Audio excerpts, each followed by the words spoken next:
Buenas noches, queridos hermanos de Honduras. Bienvenidos nuevamente a nuestro miércoles de enseñanza y saludos especiales a las iglesias en Tegucigalpa, Comayagua, nuestra gente que tuvimos un bautismo en Copán, Ciguatepeque, Puerto Barrios, que estuvieron con nosotros el fin de semana. Así que muchísimas gracias, hermanos, por estar pendientes del miércoles de enseñanza. Buenas noches, Eduardo, ¿cómo estás? Buenas noches, papá, buenas noches. Ahí un poquito, fíjate, con la garganta afectada, pero vamos a darle, ¿no? Vamos a darle con todo, pues por lo menos que si se nos termina de gastar, que se gaste pues haciendo la voluntad de Dios, enseñando, que es algo que nos apasiona, pero también nos desafía, porque como hablábamos aún antes de esta, de esta sesión, eh, entendemos la seriedad y la responsabilidad de que es compartir un mensaje, no es transmitir ideas mías. Mis ideas son inútiles, son inservibles, la verdad, pero las ideas de Dios sí valen la pena ser transmitidas y tenemos esa seriedad de poder transmitir. Y hemos estado en una serie compleja, difícil, papá, porque la Sí. escatología es un tema que no es muy tradicional para nosotros estudiarlo, pero hemos ido tratando de hacerlo lo más simple posible y aún en lo simple se ve bien complicado, ¿verdad? ¿Cómo lo has visto vos, papá? Bastante difícil, bastante complicado. Nos hace falta mucho que explicar, pero en una hora no es posible desarrollar todo lo que dice cada uno de los temas, pero hemos tratado de que sea lo más simple posible eh, para un mejor entendimiento de nuestros hermanos. Y hoy es un tema bien, es la parte final ya de esta parte de las tres secciones de escatología. Sí, sí, papá, yo estoy contento. Mira, yo sé a mi querido hermano, yo le digo, yo sé que tal vez está usted medio enchivolado, como decimos nosotros, los catrachos, ¿va? Pero igual, vuelva a escucharlas. O sea, son temas que requieren mucho estudio, muy profundo. Queremos a veces todo bien fácil y estamos acostumbrados a que todo sea tan rápido ahora y ahora más, porque ahora los videitos son cada vez más cortos, o sea, los reels o los videitos que vemos ahí en las redes de Sí, 10 segundos ya no pueden poner más atención de 10 segundos. Imagínate ahora que nos tiramos casi una hora en cada sesión sí. y no es fácil. Entonces, vamos a ir con todo, llegamos a la última clase, la vamos a evaluar ahorita, no sé si oramos primero, ¿verdad, pa? Y que Vamos a hable de un orar. solo para que aprovechemos, démosle. Sí. Acompáñame a orar. Señor y Padre Celestial, muchísimas gracias, Padre, por permitirnos compartir de tu palabra, Padre. Hoy es un tema muy importante para la vida de los discípulos en todo Honduras, Padre. Guíanos, porque tú siempre nos guías y que sean tus palabras y que sea tu enseñanza, Señor, no nuestras palabras ni nuestras propias ideas, sino que sean las tuyas, Padre, para que nuestros hermanos comprendan el mensaje verdadero que tú quieres que cada uno de ellos reciba. Gracias nuevamente, Padre, por nuestras iglesias en Honduras. Ayúdanos a seguir adelante con este proyecto de enseñanza. Gracias nuevamente, Señor, y es en Jesús que te oramos, Señor. Amén. Amén. Bueno, vamos a compartir de una vez. La clase de hoy es, ya llegamos ahora al el juicio eterno, ¿no? El juicio final, el último momento donde ahí está la rendición de cuentas total. Entonces, vamos a recordar un poco. Aquí traemos el esquema que hemos estado llevando en las tres clases para que lo entendamos otra vez. Recordemos en nuestra historia bíblica, llamémosla así, tenemos la primera venida de Jesús, ¿ok? Que dio inicio a la era de la iglesia. ¿Se recuerdan que lo hablamos también? Que es la era que estamos viviendo nosotros. Posiblemente, según algunas posturas que vimos, se recuerdan, algunos creen que va a haber una gran tribulación en el momento antes, posiblemente 7 años antes de la segunda venida de Cristo. Otros creen que ya está ocurriendo y ya lo voy a explicar otra vez con el tema del milenio. Después de la segunda venida de Cristo, en este esquema, vendría lo que es el milenio, ¿ok? Y aquí ya lo vamos a ver también que vimos que hay una resurrección, ¿no? Hay una resurrección de los creyentes y que estos gobiernan con Cristo 1000 años, que si son literales, que si son simbólicos, no lo sabemos con exactitud, pero podemos exponer las doctrinas, ¿verdad? Esto, las teorías. Y el juicio eterno, entonces estamos hablando que al final de los 1000 años viene este juicio, donde hay otra resurrección que la vamos a ver hoy. Finalmente, después del juicio, pues el estado eterno de cada quien, el que corresponde, ya sea que sea para estar eternamente con Dios o para estar eternamente sin Dios. Entonces, esa es la idea básica que hemos ido manejando para darle a usted un concepto, digamos, de lo que es la escatología, para lo que es, de qué se tratan las cosas finales, ¿ok? Estamos viviendo esta era, la era final, ya esperando la segunda venida de Cristo y que ocurran todos estos eventos que vienen acá. En esta otra diapositiva que les voy a mostrar, vamos a hablar un poco acerca de lo que ya les expliqué en la sesión anterior, sobre las posturas del milenio. El milenio es ese periodo de tiempo que dice Apocalipsis 20, del 1 al 10, que nos habla que los creyentes, los que estén en una primera resurrección, van a gobernar con Cristo 1000 años. ¿Ok? Entonces, hay tres posturas principales al respecto.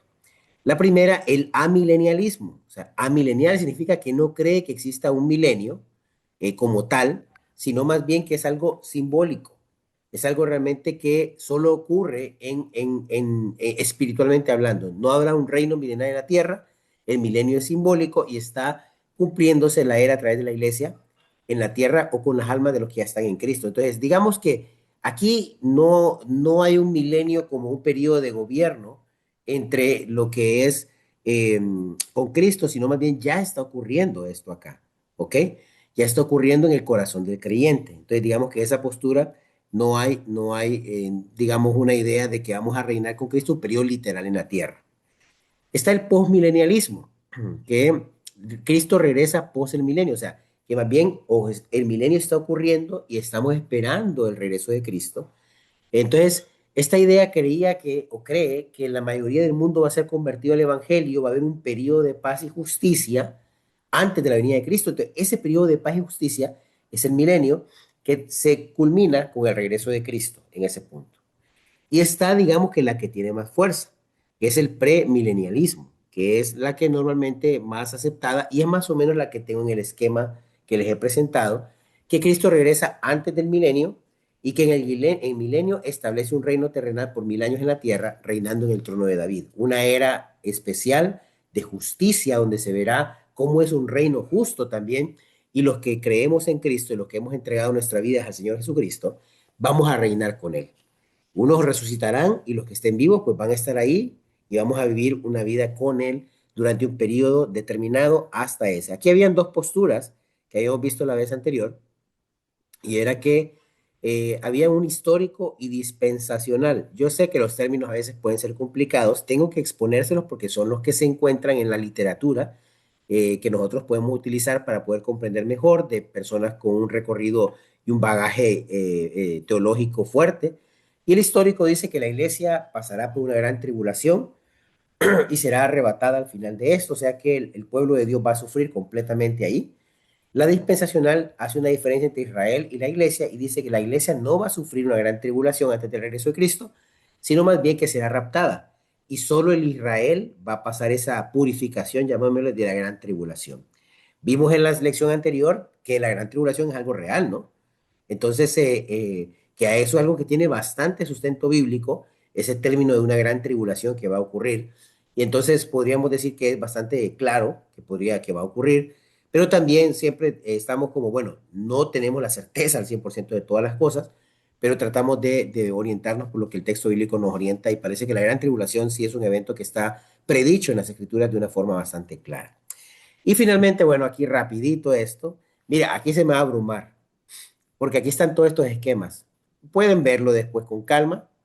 Aquí se pedía la inteligencia artificial también, con varias de nuestra bibliografía que usamos, que pudiera armarnos un esquema de cada uno. No es necesario que los estudiemos todos hoy.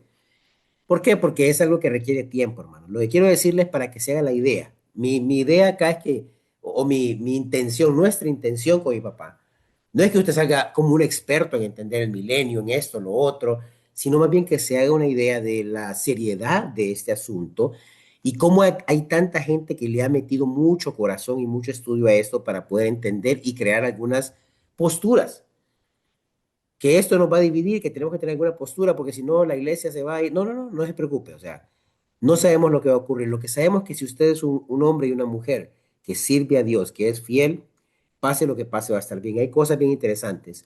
Acá, por ejemplo, miren el premilenialismo dispensacional, premilenialismo histórico, amilenialismo, postmilenialismo, lo que estábamos viendo anterior, la era de la iglesia, un arrebatamiento, hay el tribunal de Cristo, y lo vamos a hablar de eso, la tribulación, mira, aquí están los dos que creen en una tribulación, la segunda venida, el milenio, el juicio final, juicio del trono blanco, un estado eterno.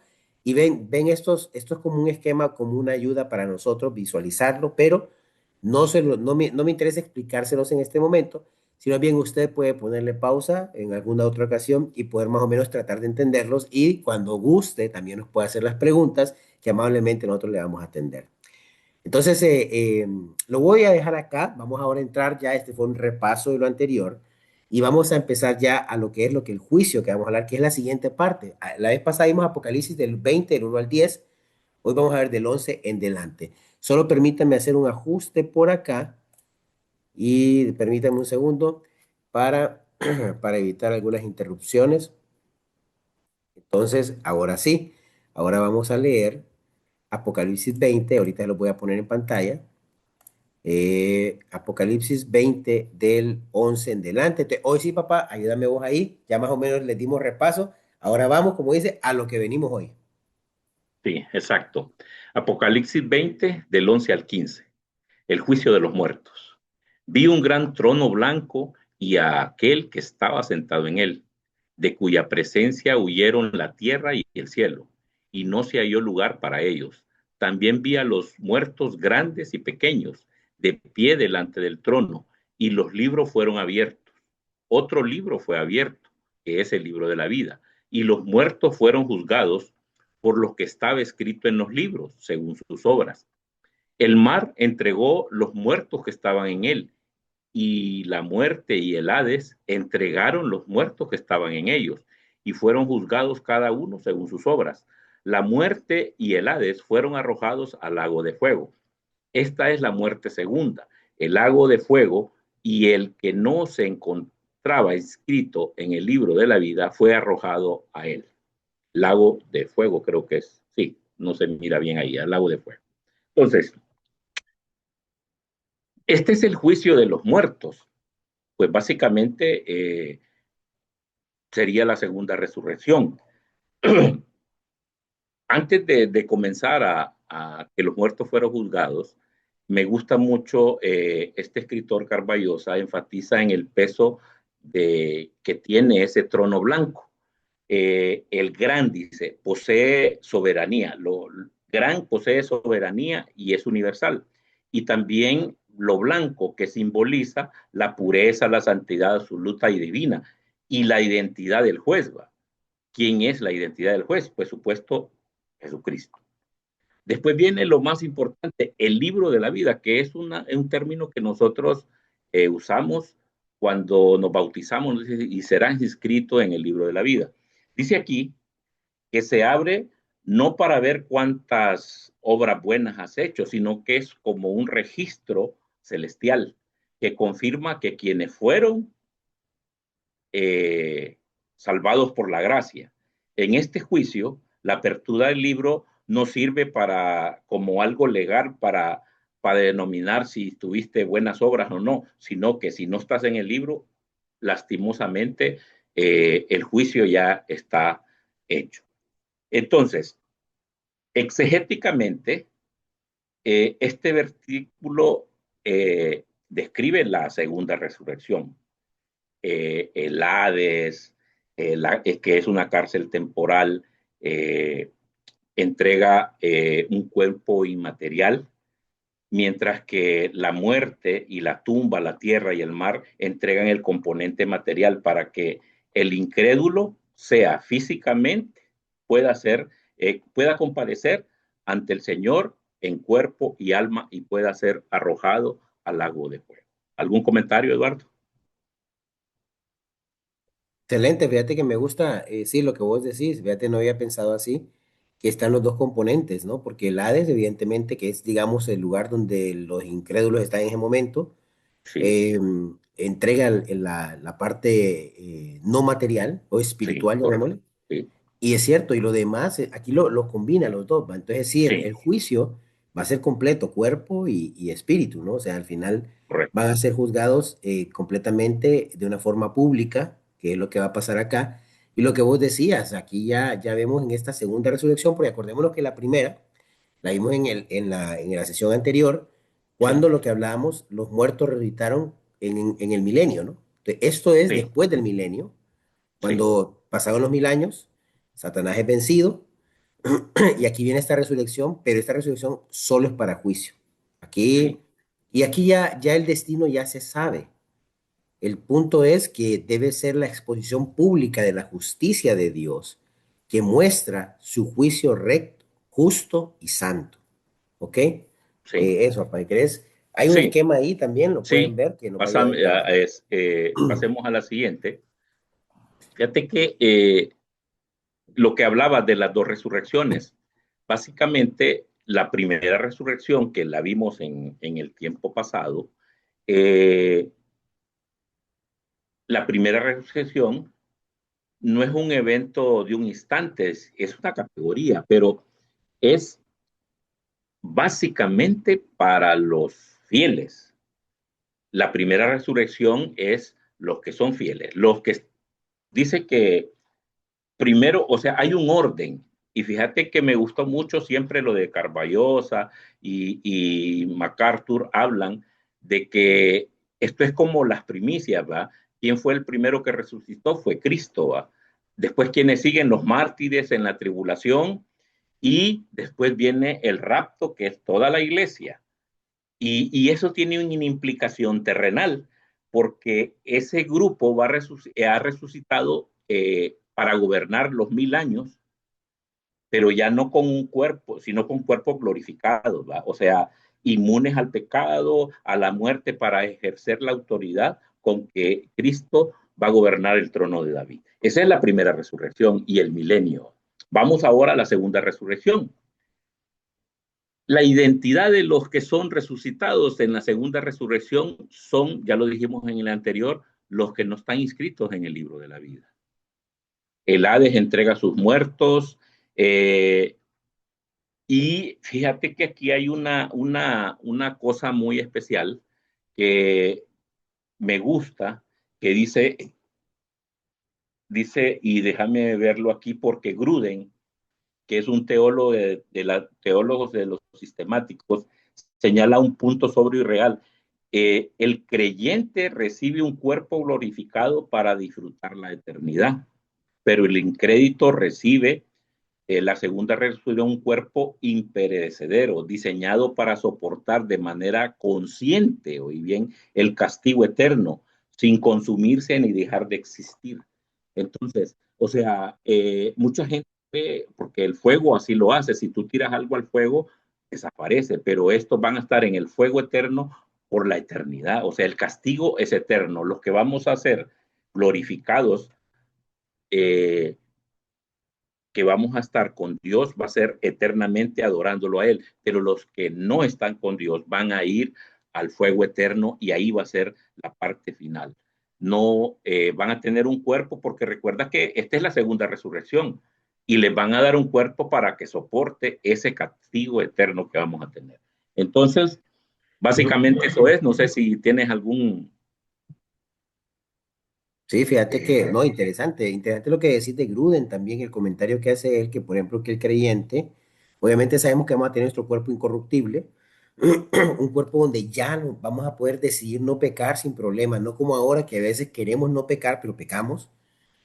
Vamos a tener ese cuerpo y que no va a perecer, o sea, es un cuerpo que no se va a corromper, no va a enfermarse, no va a deteriorarse. De la misma manera, hay otra resurrección, va que decir, como dijiste vos ahí, que es un cuerpo imperecedero también, con un propósito de poder estar resistiendo un castigo eterno, Sí, que viene acá lo que vemos, ¿va? Entonces aquí estamos, si nos ubicamos, la primera resurrección, ya la vimos, ahí los que es fieles, ahí vamos a sí, estar. sí, Ocurre el milenio, los 1000 años sí, con Cristo, y después viene una segunda resurrección que aquí nadie quiere estar, porque esta es para condenatoria total al juicio del trono blanco, lo cual después es llevado al lago de fuego y azufre que menciona el libro de Apocalipsis. Entonces, es una dura realidad y a veces por eso es tan importante, hermanos, que prediquemos el Evangelio, No tenemos que ir con miedo a todo el mundo, meterle miedo que mire, usted va a calcinar por eternamente, porque no lo entienden. O sea, hay que anunciar la buena noticia y la necesidad de poderse en paz con Dios. Dios les va a ir dando el entendimiento de estas cosas. Aún nosotros estamos aprendiendo, imagínate. Entonces, sí, sí es importante esto, hermano. O sea, vamos a ser juzgados, todos. Y hoy vamos a ver también que hay como dos formas en que seremos juzgados, pero todos vamos a rendir cuentas delante de Dios. Todos, creyentes y no creyentes, van a rendir cuentas delante de Dios, pero los destinos eternos de cada uno son muy diferentes, así que a mantenernos fieles, a honrar a Dios y a perseverar, ¿verdad? Entonces, vamos a ver el tema, Paz, si querés, las dos partes, a continuación, si no tenés más ahí, de el Sí. juicio para los incrédulos y el juicio general de Dios también, y también la rendición de cuentas que vamos a hacer también los creyentes, ¿va? El juicio según las obras, Juan 5, 28, 29.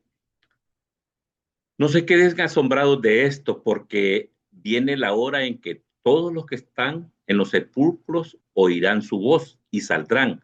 Los que hicieron lo bueno a resurrección de vida, y los que practicaron lo malo a resurrección de juicio. También está en Mateo 16, 27, porque el Hijo del Hombre ha de venir en la gloria de su Padre con sus ángeles, y entonces recompensará a cada uno según su conducta. Mira qué interesante esta escritura, porque dice, los que están muertos escucharán su voz, los que hicieron lo bueno a la resurrección de la vida, y los que practicaron lo malo a la resurrección de juicio. Entonces, ¿qué nos dice aquí? Tenemos que hacer teológicamente una separación, porque alguien con poco conocimiento de lo que es hacer lo bueno y hacer lo malo, diría que entonces va a ser juzgado por lo que ha hecho. Y las obras no salvan, pero son evidencia visible, pública e irrefutable de que la fe nos ha regenerado si tenemos buenas obras. Quien no tiene frutos de santidad practicará lo malo todo el tiempo. Entonces demuestra que nunca fue salvo, y no resucitará, y solo resucitará para la condenación. Entonces, y hay que tener ese punto bien importante, que no es por lo bueno o lo malo que hayas hecho. Ya aquí ya está, oigan bien lo que dice, ¿ve? Los que hicieron lo bueno en la resurrección de la vida, y los que hicieron lo malo en la resurrección del juicio. Ya lo dijimos en la anterior. Según sus obras, cada uno va a venir y va a ser juzgado, porque también en la otra, en la de Mateo, dice, se compensará a cada uno según su conducta. Eh, Fíjense que muchas veces cuando tratamos de transgiversar las escrituras, tenemos estos conflictos, pero realmente la escritura es bien clara. Vamos a hacer, cuando nosotros resucitemos en la primera resurrección, ya sabemos que hicimos lo bueno, y entonces el fruto de esa fe que nosotros tenemos nos hace hacer obras buenas, pero el que no cree realmente va a hacer obras malas. Eduardo. Sí, y aquí fíjate que es bien interesante, hermanos, porque a veces podemos caer en el error de creer que, bueno, porque aquí es donde la humanidad se pierde, y se crea la religiosidad, que son las obras las que me salvan. Sí, De que, bueno, entonces haga buenas obras para compensar el malo, y empiezan con la idea de querer compensar las maldades que hacen haciendo buenas obras. Las buenas obras no van a salvar a nadie, pero como yo les enseño también, pero nadie va a ser salvo sin ellas, porque no son lo que nos salva. No es, no es como le llamaríamos acá, no es la causa, no es la que genera la salvación, obviamente, porque es la fe, una fe verdadera que produce los frutos de buenas obras. Y aquí donde dicen, por sus hechos los conoceréis, dice la Biblia, ¿va? sí, No les dice, porque es interesante todo eso, papá, porque no estamos hablando de un juicio por el nivel de fe, no, no, el juicio es por las obras, porque es lo tangible, lo que se va a medir, y es la sí, forma como vamos a identificar y a diferenciar las personas que verdaderamente tuvieron fe y los que no, porque los que tuvieron fe van a producir las buenas obras, van a ser imperfectos, van a tener una obediencia imperfecta, pero van a perseverar, van a seguir, van a luchar. El que no fue regenerado, el que no ha nacido de nuevo, y yo compartía esto acá en la iglesia de San Pedro Sula, una lección nacido de nuevo, quisiera compartirla también en las demás iglesias. Hay que nacer de nuevo, hay que ser regenerado por Dios, hay que transformar el corazón de piedra en el corazón de carne, que es capaz ahora de, con la ayuda de Dios, poder hacer lo que es bueno, aunque no lo hacemos totalmente, porque todavía estamos presos en un cuerpo incorruptible, en un cuerpo corruptible, en espera del cuerpo incorruptible, ¿ok? Entonces, importante, sí seremos juzgados, y aquí la idea que queremos dejarles, Jesucristo lo habló, seremos juzgados por las obras, ¿ok? Y los que tenemos fe no vamos a tener problemas, porque dice, es como dice, el que estudió para el examen se va a anotar en el examen, ¿verdad? Y el que no estudió se va a anotar también, ¿ok? Entonces, ahora viene la otra parte, porque esto es el juicio que va a haber general, pero ¿qué pasa con los creyentes? Bueno, dice la gente, bueno, yo ya soy un creyente, ya fui salvado entonces ya no estoy ahí preocupado por el gran juicio del trono blanco de Apocalipsis 20 del 11 en delante, pero mira lo que dice Pablo acá en 2 Corintios 5 8 al 10. Pero cobramos ánimos y preferimos más bien estar ausentes del cuerpo y habitar con el Señor. Por eso, ya sea presentes o ausentes, ambicionamos agradar al Señor, porque todos nosotros debemos comparecer ante el tribunal de Cristo, para que cada uno sea recompensado por sus hechos estando en el cuerpo, de acuerdo con lo que hizo, sea bueno o sea malo. Ok, viene ahora otra parte, otra variable que se nos agrega acá, el tribunal de Cristo. Ok, está hablando del juicio del trono blanco, será lo mismo. Bueno, aquí hay una gran diferencia porque ven el juicio del trono blanco que vemos en Apocalipsis. Estamos hablando de la segunda resurrección de la gente incrédula, pero vemos acá que Pablo está hablando con los creyentes y les está diciendo, procuramos agradar al Señor, y dice, todos nosotros, o sea, Pablo se incluye a sí mismo. Entonces, estamos hablando de creyentes. Debemos comparecer ante el tribunal de Cristo. Como discípulos, Dios nos ha salvado, nos ha rescatado, nos dio su Espíritu Santo, nos fortalece, nos ayuda a perseverar. Él es el que hace posible la perseverancia de nuestra fe. Y por eso es inaceptable realmente, y ya lo estudiamos también, yo lo estoy enseñando acá, o sea, la semilla de Dios permanece en nosotros. Ya no podemos vivir una vida practicando el pecado. Pecamos, sí, pero no es una vida practicando el pecado de una forma deliberada y consciente, sin arrepentimiento. No, practicamos, pecamos y fallamos y nos duele. Esa es la señal de un verdadero, una persona que verdaderamente ha nacido de nuevo, ha sido regenerada por Dios. Que esas personas vamos a comparecer, sí, porque va a haber una recompensa. Y aquí viene la posición. Será, entonces podemos dar lugar tal vez a que sí habrá una recompensa para los discípulos que se han entregado más a otros, los que han perseverado más también. Todos vamos a estar con Dios, que esa es la recompensa. Pero parece que van a haber algunos grados también de beneficios para aquellos que han perseverado aún más y han entregado más su vida por Dios. Lo cual no va a haber problema en el futuro porque ya no vamos a tener envidia, porque el problema que pasaría, puchi, ¿por qué le dio más a aquel? Y aquí estás en el cielo y vas a estar enojado también, que a aquel le dieron chance de poder estar en ese lugar y a mí no. No, eso no va a pasar porque nuestra satisfacción va a ser completa, pero Dios también va a dar otras responsabilidades diferentes en su momento en la eternidad.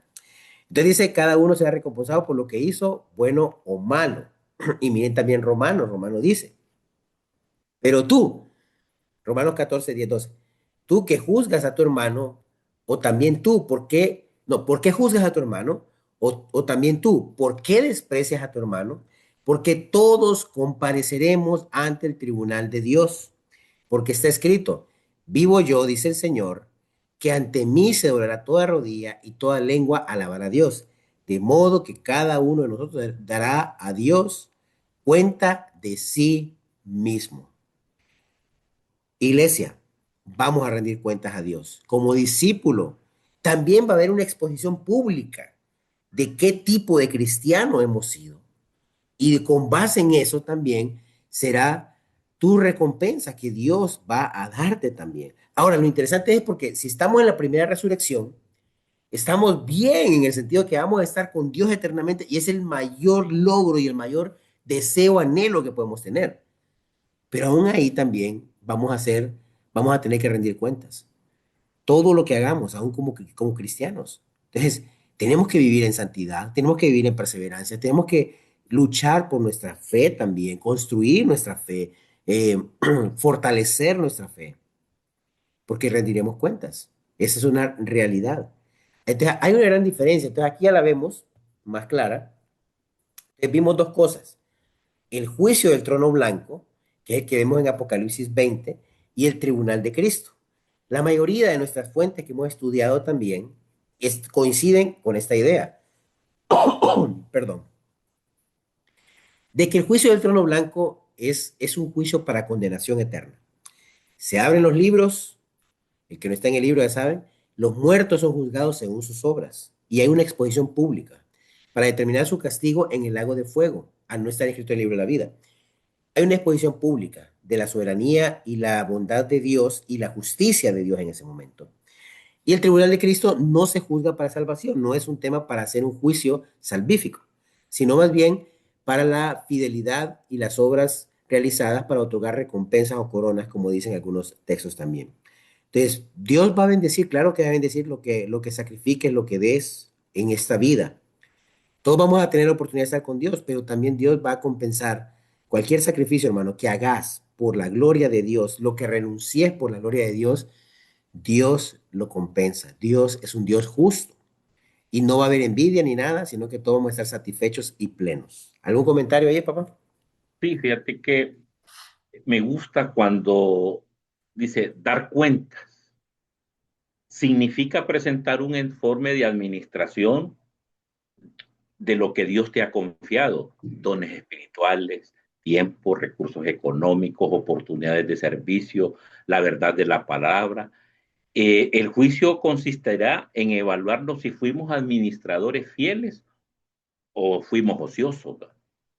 Eso es básicamente lo que tenemos que dar cuentas. Por eso es que las obras nos salvan, pero sí, Dios nos ha confiado grandes cosas. Digamos nosotros, Dios nos ha confiado el ministerio de enseñanza y por eso vamos a ser juzgados. Si no enseñamos correctamente o si torcemos las escrituras, vamos a ser juzgados por este don espiritual que hemos tenido, el tiempo, el recurso que estamos utilizando para enseñar a la iglesia, básicamente.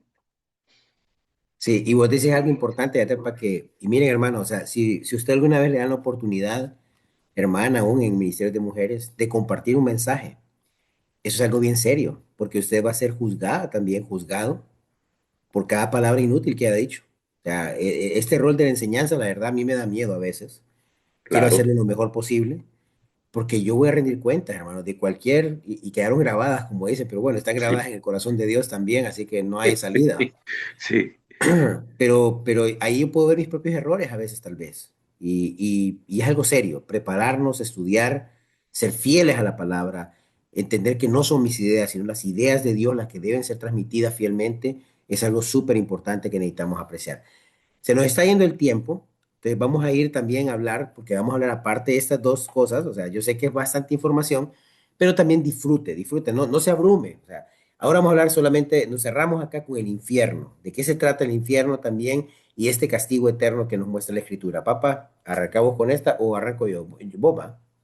sí, sí. Entonces dirá también a los de su izquierda, apártense de mí, malditos al fuego eterno, que ha sido preparado para el diablo y sus ángeles, porque tuve hambre y ustedes no me dieron de comer, tuve sed y no me dieron de beber, fui extranjero y no me recibieron, estaba desnudo y no me vistieron, enfermo y en la cárcel y no me visitaron. Entonces ellos también responderán, Señor, ¿cuándo te vimos hambriento o sediento, o como extranjero, o desnudo, o enfermo, o en la cárcel y que no te servimos? Entonces le responderá, en verdad les digo que en cuanto a ustedes no lo hicieron a uno de los más pequeños de estos, tampoco a mí lo hicieron. Estos irán al castigo eterno, pero los justos a la vida eterna. Entonces, miren qué importante. Eh, este es el veredicto diseñado para el castigo. El versículo 41 habla, dice que apártense de mí, malditos, al fuego eterno que estaba preparado para el diablo y sus ángeles. Miren que esta separación eh, en la escena del infierno es, muchos hablan de que Dios no está ahí, pero Dios sí está para el juicio eterno. La presencia bendita de Dios, de acuerdo a Carballosa, destaca que el imperativo apártame señala la separación irrevocable de los que son buenos de los que son malos.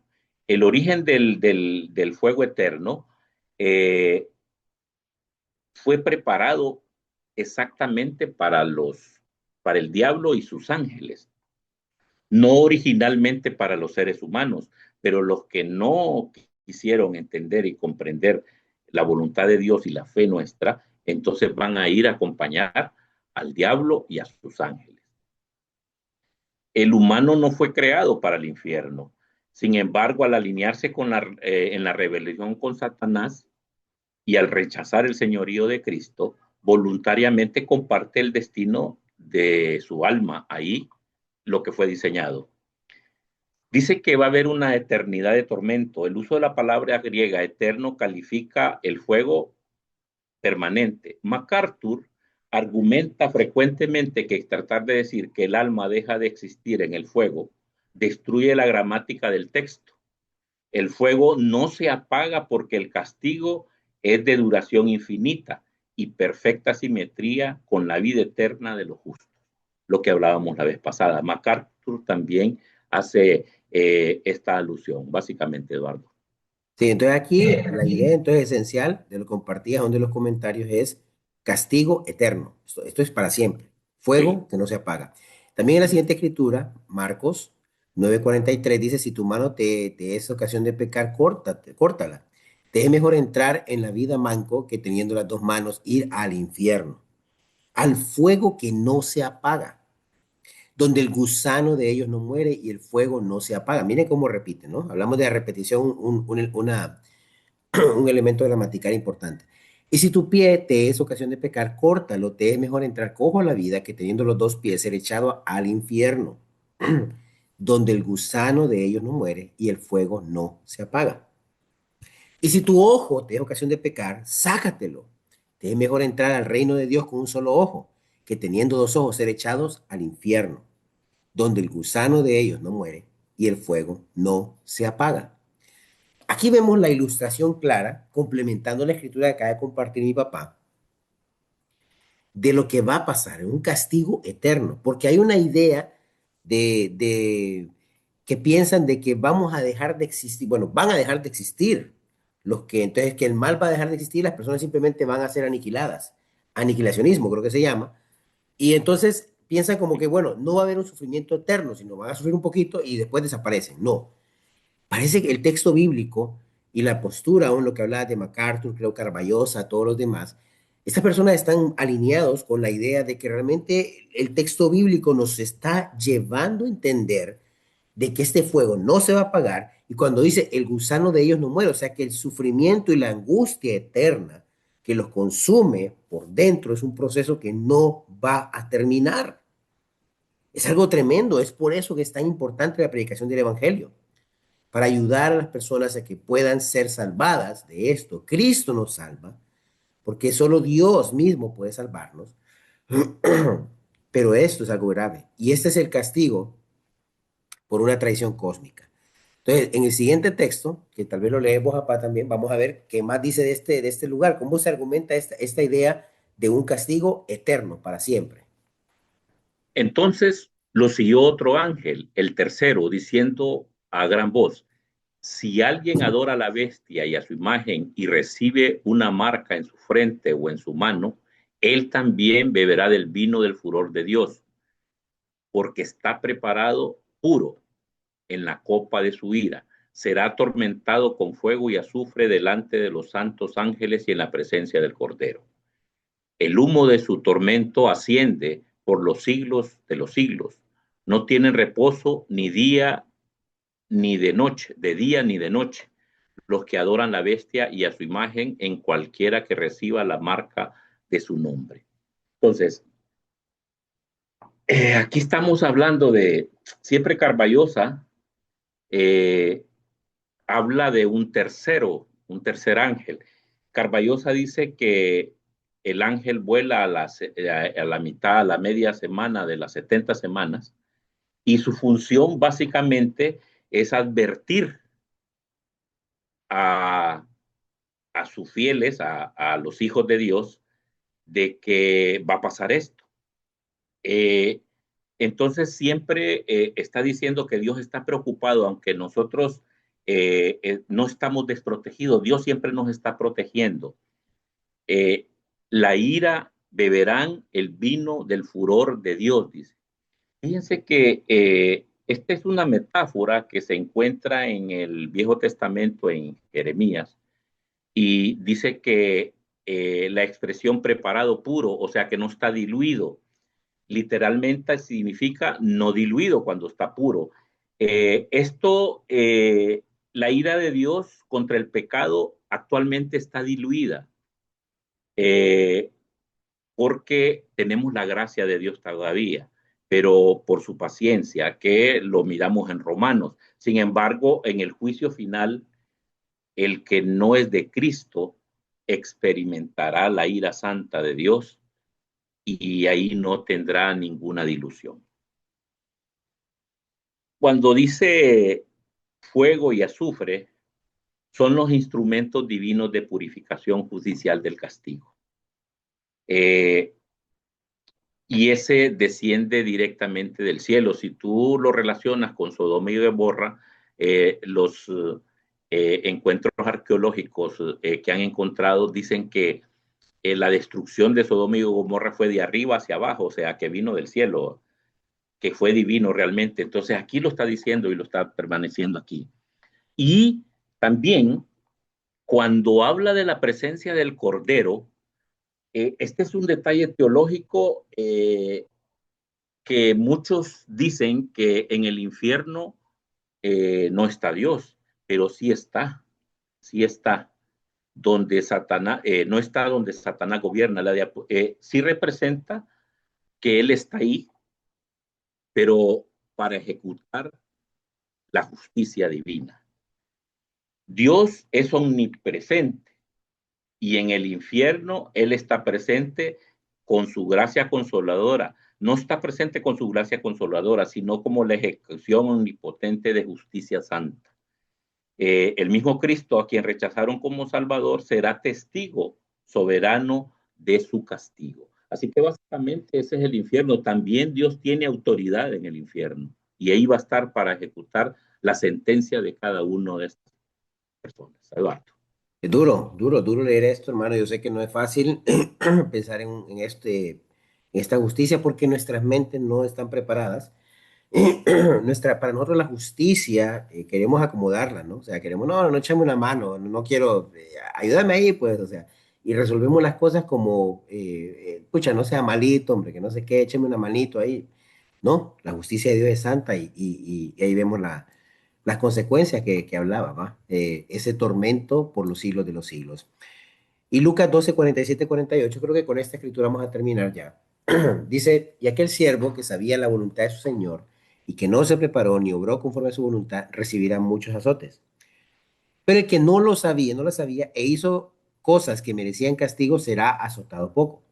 A todo el que se le haya dado mucho, mucho se le demandará de él, y al que mucho le han confiado, más le exigirán. Este es un texto también, de hecho, una parábola que viene del siervo de Lucas 12, pueden leerlo ustedes ahí en casa, que nos enseña también, y algunos han planteado la idea, de que también van a haber grados de castigo. O sea, algunos que conocieron la verdad van a ser también más duramente juzgados por haber conocido y no haberse arrepentido, a diferencia de aquellos que nunca conocieron. Ahora bien, todos van a ser condenados. O sea, es que viene como lo que hablamos en el cielo. Todos van a estar en un estado de satisfacción y plenitud, pero van a haber algunas recompensas que Dios puede dar a algunos de sus elegidos conforme a lo que hicieron. Y aquí todos van a estar sufriendo, pero van a haber grados de sufrimiento mayor aún para aquellos que no, sabiendo, teniendo conocimiento de la verdad, decidieron no arrepentirse. Eso es algo muy fuerte, algo muy duro. Por eso es que a veces algunos piensan, fíjate, a mí me encantó, yo compartía, creo que con Wilfredo compartía este ejemplo que una vez le preguntaron a un predicador, bueno, y si mandamos, ¿y qué pasa con aquellas personas que nunca conocieron de Dios ni de Jesucristo y todo, y entonces van a ser condenados? Entonces, mejor no decirles nada, ¿va? Porque mejor así tal vez tienen algún chance. La persona le contestó, bueno, si esto es así, entonces el peor daño que podemos hacerle al mundo, dice, es enviar equipos misioneros. Porque si enviamos equipos misioneros estaríamos condenando a las personas en lugar de salvarlas. Pero no es así, le dice. Ya están condenados. En su ignorancia también están condenados y necesitan que se les anuncie el mensaje. Necesitan que se les predique el evangelio. Es una necesidad inminente, aunque pueda recibir menos azotes que aquel que conocía y no se arrepintió, pero el castigo, la condena ya existe y hay que salvarlo. Hay que llevarle el evangelio para que Jesucristo le salve. Entonces ahí es la diferencia, hermano, y es importante también, o sea, ven cómo se ven en ambos lados, ¿no? De un lado vemos que Dios va a compensar a sus fieles, y otro lado también la justicia va a mostrar una dureza, y aún dentro de la dureza, como hablabas vos, ya no hay gracia consoladora ahí solo hay Ya no hay. dolor, sufrimiento, Sí. por los siglos de los siglos, muy doloroso. Veamos entonces, Amor o Justicia Divina. Hay un comentario interesante de Mirar Erickson, que me encanta este autor, tal vez lo leemos. Sí. Lo que estamos diciendo es que el amor no entiende completamente, no se entiende completamente a menos que se vea junto con la justicia. Si el amor no incluye la justicia, es simplemente sentimentalismo. El enfoque que definirá el amor como algo que concede lo que otra persona quiere no es bíblico. Chocan con dos impedimentos. Uno, dar a alguien lo que haría sentirse bien en el momento dado podría no ser más que satisfacer el capricho de una persona. Tal acción no tiene por qué ser necesariamente correcta. Número dos, esto suele ser una relación emocional hacia una persona o situación inmediatamente cercana. Pero el amor abarca muchas más. Necesariamente implica justicia, en sentido de lo que es correcto o incorrecto y abarca a toda la humanidad. Básicamente eso. Fíjense bien ahí, y si vos ves a Paez, un amor sin justicia es sentimentalismo. Es un comentario muy profundo. Dios debe ser justo, porque su amor no puede permitir la injusticia. Nos cuesta verlo hoy, un día lo entenderemos completamente. Hoy lo vemos como a tientas ahí, más o menos. Pero esto es diferente porque nosotros nos dejamos ya por nuestras pasiones. Ay, es que es mi niño, es que es mi amigo, es que es lo otro, y tenemos preferencias. Dios no hace preferencias, Dios no tiene favoritismos. Dios es completamente justo y santo en sus juicios. Y vemos acá que el amor abarca más que eso. Dice, el amor necesita, implica justicia, un sentido de lo que es correcto y lo que no lo es. Y lo que no es correcto debe recibir su castigo y lo que es correcto debe recibir su alabanza. Y es importante, nosotros queremos hacer sentir bien a las personas y creemos que el amor es que otros se sientan bien y cómodos y confortables. Y es parte de ello también, mas no es la esencia del amor. El amor de Dios es diferente. Amor o justicia. ¿Será que Dios, al estar castigando eternamente a estas personas que pecaron, está siendo falto de amor? Claro que no. El amor de Dios se muestra en la gracia para los que ha salvado y en la esperanza que da a las personas que aún teniendo un destino condenatorio, Dios permite salvarlos y muestra su amor en mandando a su Hijo, muriendo él mismo por nosotros, para que podamos ser salvados de esa ira venidera que es la muestra de la justicia divina. Entonces, al final, tenemos que entender las cosas como son. Pero si queremos todo humanizarlo, no vamos a lograr comprender estos conceptos espirituales. Y vamos a entender un día, hermano, yo le voy a decir, si estamos allá con Dios, y vemos el castigo eterno, y aún para algunos hoy puede decir, ay no, qué cruel. Es que yo he escuchado comentarios así, mira, es que yo no puedo estar en un lugar donde no está mi hijo, por ejemplo, porque si no está mi hijo, entonces no, ese lugar es el infierno para mí. Ese es un pensamiento pasional nuestro. Cuando tengamos nuestras mentes incorruptibles, vamos a entender que el no es que si alguien recibe un castigo eterno de parte de Dios, es una justicia verdadera. Ya no hay más injusticias. Es correcto. Y lo vamos a comprender en la esencia de nuestro ser, sin importar quién sea a veces. Y suena duro también. Pero esa es la profundidad de esto. Porque es el amor no se basa en las emociones nada más entre nosotros. Se basa también en que Dios mismo transmite su inmenso amor sin dejar de ser el Dios santo y justo que Él es. ¿Algún día lo entenderemos a totalmente? Sí. Mientras hoy nos toca perseverar, perseverar, predicar el Evangelio, enseñar a las personas acerca de Jesús y de la esperanza que tienen para una condenación que ya tienen ganada. La humanidad ya la tiene ganada y necesitan ser rescatados. Terminamos con esta reflexión. O sea, si tengo un comentario, Pau, termino con la reflexión. Dale, porque estamos sobre La el tiempo reflexión. ya. Sí. Lejos de contradecir el amor de Dios, la doctrina del castigo eterno es la expresión más alta de su santidad y su justicia perfecta. Como nos revelan las Escrituras, el pecado no es una falta menor, sino una rebelión del corazón humano contra la majestad de un Dios infinito, lo que demanda una retribución de igual trascendencia. El infierno, por lo tanto, no es un acto de crueldad divina, sino el respeto final de Dios a la libertad del hombre. Es el creador concediéndole a la criatura su propia voluntad de vivir eternamente separada de él. Comprender la magnitud de este juicio, del que fuimos rescatados mediante la preciosa sangre de Cristo, nos confronta con nuestra realidad actual. Nuestra única respuesta posible ante tal gracia es una vida de consagración profunda, santidad diligente y firme perseverancia. Iglesia, perseveremos, vivamos como verdaderos discípulos de Jesús cada día en nuestra vida.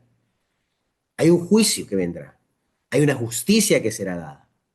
Y yo quiero que usted más bien sea juzgado en el tribunal de Cristo, en el rendición de cuentas, y que más bien estén buscando que reciba su recompensa, reciba sus beneficios que Dios le quiere dar en amor a lo que usted ha hecho por él, y no que le toque estar en el trono del juicio blanco, ¿no? Que es el que juzgará a aquellos para un castigo eterno. Esto no es crueldad de Dios, esto es justicia, santidad.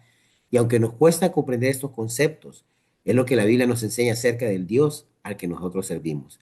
Así que yo quiero animarles a que nos mantengamos fieles, hermanos, a seguir aprendiendo. El juicio viene, la injusticia va a acabar en el mundo.